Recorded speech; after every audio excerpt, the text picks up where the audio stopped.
Today, we are cracking open a book that has, no exaggeration, changed millions of lives. It's Dale Carnegie's absolute classic, How to Win Friends and Influence People. But before we jump into the juicy stuff, I want you to just look at this number for a second. 85%. What in the world do you think that represents? Well, it just so happens to be the answer to a question pretty much all of us have asked at some point.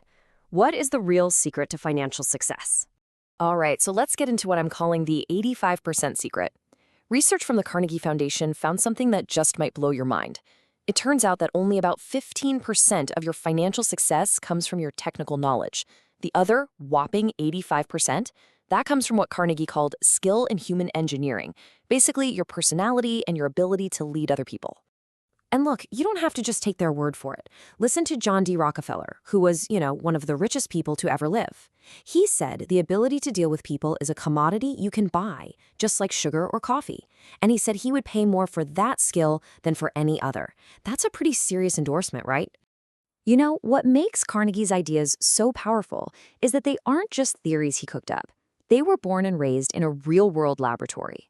For decades, thousands of adults tested and refined these principles in their own lives and careers, figuring out what actually truly works when you're dealing with other human beings. So, let's get to the first big rule, the first fundamental technique. Carnegie gives it this fantastic name: don't kick the beehive. And the lesson here is all about just how useless criticism really is. Now check this out. This quote is from Two Gun Crowley, a notorious killer who murdered a police officer. He wrote this while he was literally in a shootout with the cops who had him cornered. And in his own mind, he wasn't a monster. No, he was a guy with a weary but kind heart. He blamed himself for absolutely nothing. And believe me, he wasn't a one-off. Take a look at this quote from Al Capone. The guy they called public enemy number one didn't see himself as a violent gangster.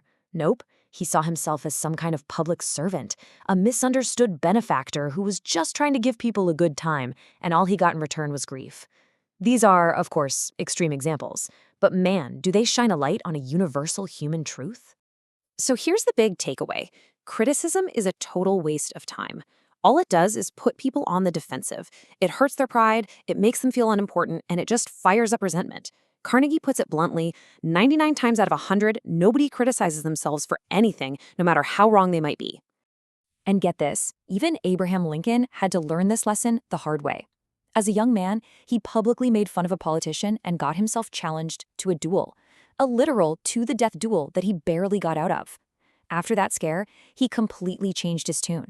He never criticized or condemned anyone ever again. A rule he stuck to even in the middle of the Civil War, when his generals were making catastrophic mistakes. Okay, so if criticism is out, what do we do instead? Well, that leads us right into the second key idea. It's all about tapping into what is maybe the deepest, most powerful urge in all of human nature, that deep-down craving to be appreciated. The brilliant psychologist William James said it best. Notice his wording. It's not a wish, it's not a desire, it's a craving, it's a gnawing, fundamental hunger. It's one of the big things that separates us from the animals.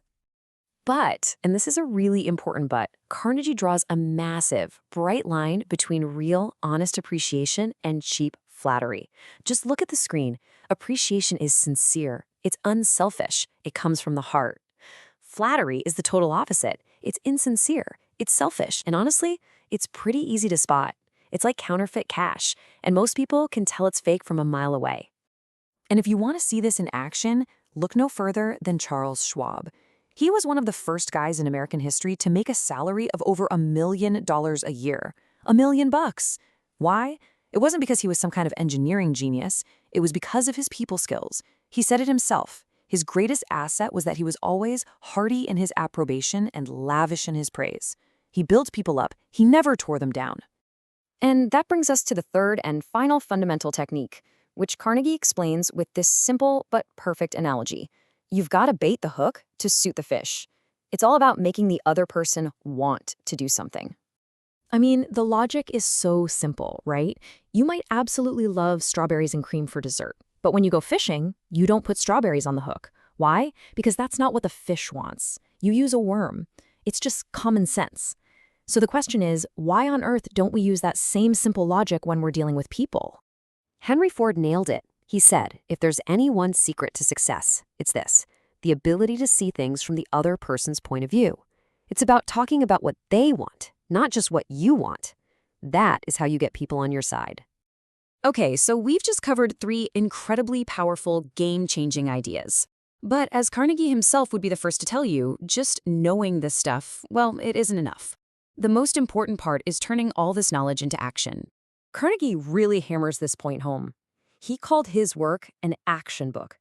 It's not something you're just supposed to read and then stick back on the shelf to collect dust.